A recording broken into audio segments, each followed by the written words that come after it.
2024 ডিসেম্বরে আরম্ভ হয়েছিল স্টার জলসার জনপ্রিয় ধারাবাহিক গৃহপ্রবেশ। বাংলা টেলিভিশনে প্রচলিত গল্পের থেকে কিছুটা ভিন্ন পথে এগিয়েছিল এই মেগা।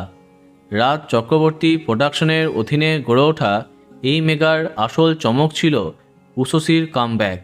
কিন্তু আরম্ভ হবার পরে প্রথমে একদমই জিততে পারেনি এই মেগা, কিন্তু তারপরে কত কিছু বদলে যায় ধারাবাহিকে। আস্তে আস্তে টিআরপি তালিকায় জয়লাভ করে গৃহপ্রবেশ। সুস্মিত উষসীর কেমিস্ট্রি আরও বেশি জমজমাট হয়।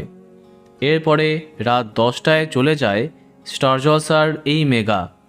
বলা বাহুল্য, সেখানেও দীর্ঘদিন স্লট পেয়েছে গৃহপ্রবেশ, কিন্তু নতুনকে জায়গা করে দিতে আগাম কিছু না জানিয়ে আজকেই শেষ দিনের যাবতীয় শুটিং সম্পূর্ণ করে নিল গৃহপ্রবেশ টিম। কাউকে আগাম তেমন কিছু জানানো হয়নি, তাই ক্ষুব্ধ মেগার পরিচালক। তার মতে সবটাই বড্ড তাড়াহুড়ো করে করা হলো, আগে থেকে কিছুই বলা হয়নি। সদ্যই নতুন অধ্যায় আরম্ভ করা হয়েছিল, শুভলক্ষ্মীর মেয়েকেও দেখানো হয়েছিল, এর মধ্যেই শেষ হয়ে যাবে কেউ ভাবতে পারেনি। শেষ দিনে সবাই অনেক ছবি তুললেন। আগামী 10ই মার্চ ওই জায়গাতে আরম্ভ হচ্ছে চিরসখা, চিরবিদায় আদ্রিত, শুভলক্ষ্মী।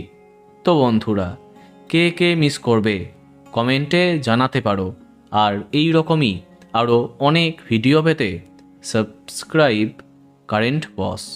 ধন্যবাদ।